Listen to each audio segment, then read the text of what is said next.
Collins, I need you to stop whatever profoundly unbothered thing you're doing and look at me right now. I'm drinking coffee. I can see that. I need you to stop drinking coffee and look at me. These two things are not mutually exclusive, Mark. I can observe your unraveling and maintain my caffeine intake simultaneously. I've had practice. I'm serious. I think I'm having a genuine crisis. You had one last Tuesday. This one's different. You said that last Tuesday too. Collins, I woke up this morning and I felt nothing. Absolute zero. Like someone went into my chest overnight and removed whatever component was responsible for caring about anything. I lay there for 45 minutes staring at the ceiling, and the only thought I had, the only coherent, complete thought, was, what is the actual point? That's an excellent question. I don't want it to be an excellent question. I want it to be a stupid question. I want the answer to be obvious and warm, and possibly involve a sunrise. The sunrise happened without your input this morning, as it does every morning, indifferent to your schedule and your feelings. You're doing that thing where you're being cosmically cold before 9 a.m. I'm being accurate before 9 a.m. The coldness is incidental. Okay, fine. Then give me accuracy. Give me something, because I have been chasing this feeling, this sense of purpose, this sense that I am moving towards something meaningful for what feels like my entire adult life. And every morning I wake up and it's still not there, and I'm starting to think I'm doing something fundamentally wrong, or maybe I'm just broken, or maybe you're asking the wrong question entirely. What do you mean? You asked, what is the point? But what you're actually asking is, why don't I feel permanently satisfied with my existence? And those are very different questions with very different answers. Okay, what's the answer to the second one? Because you're not supposed to. That's it. That's the beginning. Shall I continue? Please. Your brain, and I want you to hear this clearly because it will either liberate you or deeply annoy you. Your brain is not designed to make you happy. It is designed to keep you alive. These are not the same objective, and they have never been. Happiness, as a sustained, ambient background condition of daily life, is not a neurological goal. It is a marketing concept.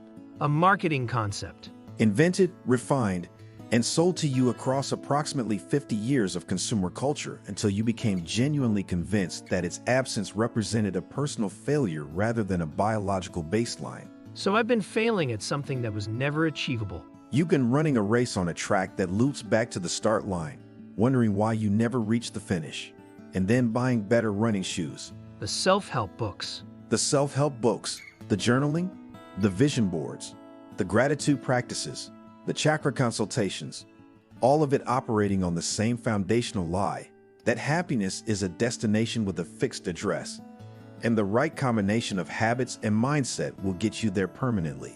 So what is happiness then? A side effect, an occasional visitor. It shows up sometimes when you're deeply engaged in something that matters to you, and then it leaves because that's its nature. It is not a resident. You cannot make it stay through effort or optimization or sheer force of positive thinking. That's genuinely bleak, Collins. It's genuinely accurate. The bleakness is your resistance to it. Okay, but if happiness isn't the goal, then what? What am I supposed to orient my life toward? Problems. I'm sorry. Problems, Mark. Your entire life has been, and will continue to be, a sequence of problems. The question that actually matters, the one that changes everything when you answer it honestly, is which problems are you willing to have? You're telling me to embrace problems. I'm telling you that you already have them. You don't get a problem-free life by wanting one hard enough. You get to choose, with some intentionality, what kind of problems you carry. The person who wants the fit body has the problem of discipline and discomfort and the daily negotiation with their own laziness. The person who wants the meaningful career has the problem of failure and obscurity and years of building something that might not work. The person who wants nothing, who retreats entirely from difficulty, has the problem of a life that felt like it happened to someone else. And you're saying I've been choosing the wrong problems. I'm saying you've been trying to have no problems, which is itself the worst problem of all, because it guarantees you never build anything. Right. Okay. That's actually landing somewhere real. Hold on to that. We're not done. Are we ever? Not while you keep waking up and catastrophizing before breakfast. No. You mentioned this to me once before. The idea that I only have a limited amount of things I can genuinely care about. The *** budget. Ah, you remembered. It stuck. Mostly because it sounded absurd. The most useful frameworks usually do. Sit with it for a moment. You are a finite creature. Finite time, finite energy, finite emotional bandwidth. Every day you wake up with a limited allocation of genuine, meaningful care that you can give to the world. And every day, every single day, you spend the majority of it on things that contribute absolutely nothing to the life you want. Like what? Like whether the person in the meeting thought your idea was stupid.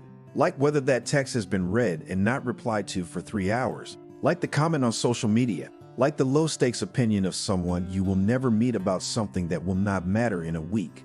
Like the ambient, background hum of worrying whether people generally approve of you as a concept. When you list it like that, you sound like a man setting fire to cash to stay warm when there's a working furnace 3 feet away. Yes. So the budget is real, and I'm spending it on garbage. You're spending it on garbage at scale, with enthusiasm, while wondering why you feel empty. Then what do I spend it on? That is genuinely the only question worth asking.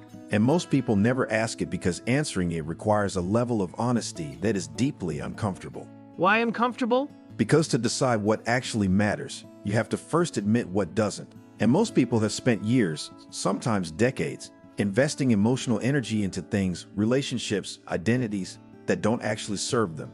And to look at that clearly means acknowledging the cost, the time, the suffering that was, in some fundamental sense, optional.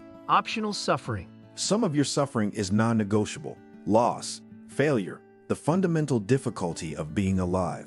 That suffering I have no argument with, but a significant portion, the suffering that comes from chasing approval, from treating every minor social slight as an emergency, from constructing your entire identity around how others perceive you. That suffering is manufactured. You are the factory. That's brutal. It's liberating, if you let it be. How?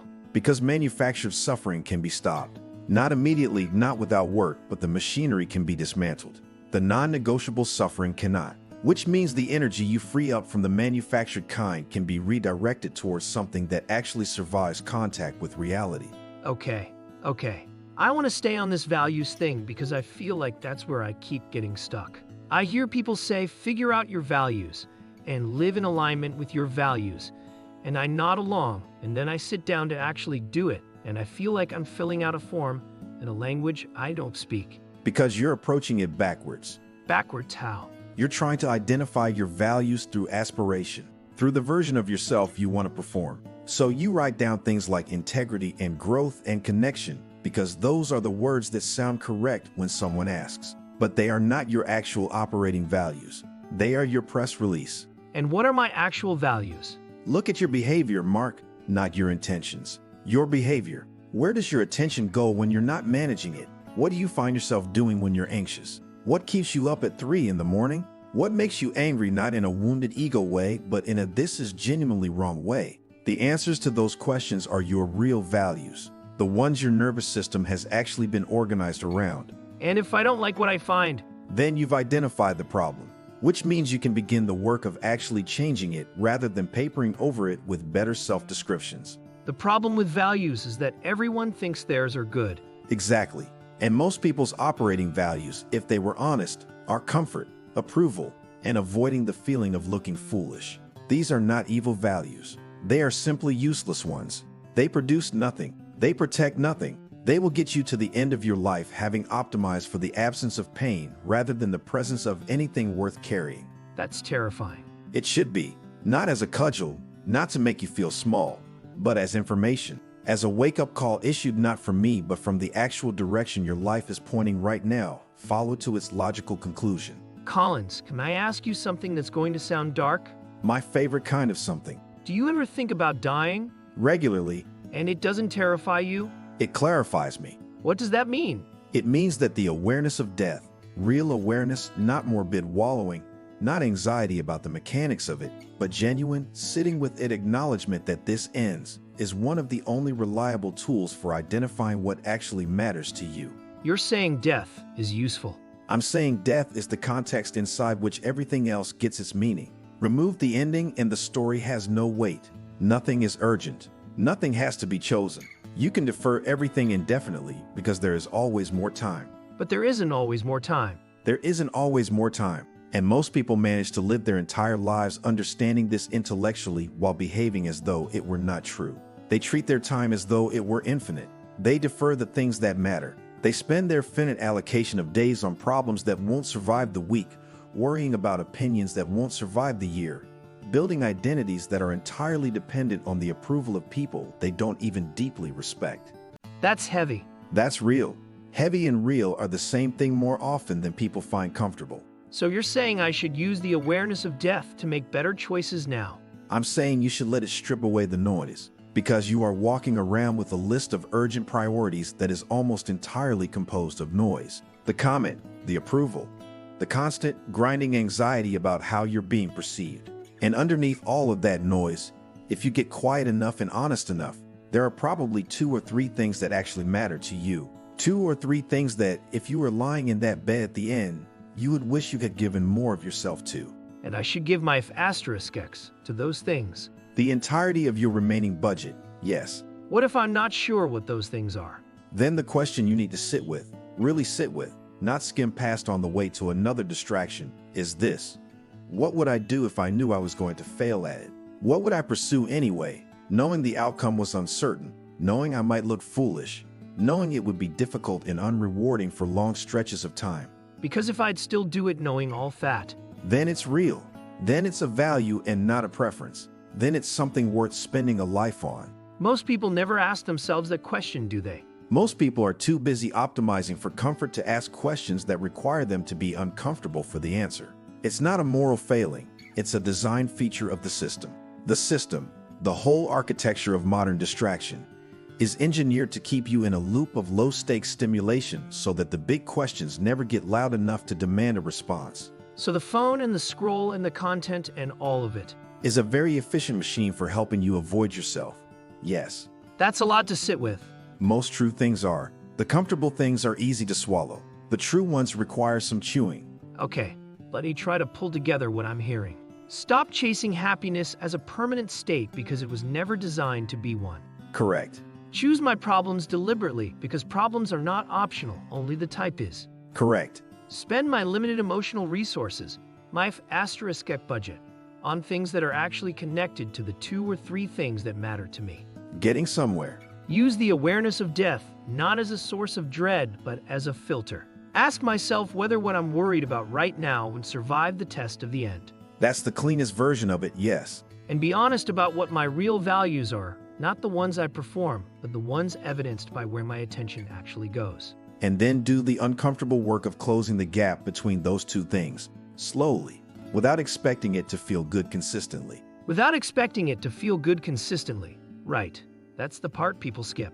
That's always the part people skip, because the gap between who you are and who you're becoming is not a comfortable place to live. It requires tolerating a version of yourself that isn't finished yet. That doesn't look impressive from the outside. That fails in public and has to keep going anyway. Most people would rather stay in a completed, if mediocre, version of themselves than endure the mess of actually growing. I've done that. I've done exactly that. Most people have.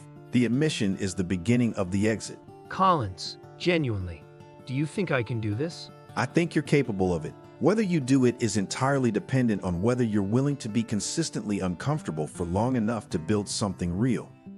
That's not a reassuring answer. It's not designed to reassure. Reassurance is cheap and doesn't last. What I just gave you is accurate, which is harder to get and longer lasting. You're a strange mentor, you know that? You're a strange student. We're well matched. What do I do today? Like practically, today. Today, you write down, not type, write, 3 things that you have been spending significant emotional energy on that will not matter in 5 years. Then you write down 1 thing that will matter in 5 years that you have been avoiding because it's difficult or uncertain, or requires you to be bad at something for a while before you get good at it.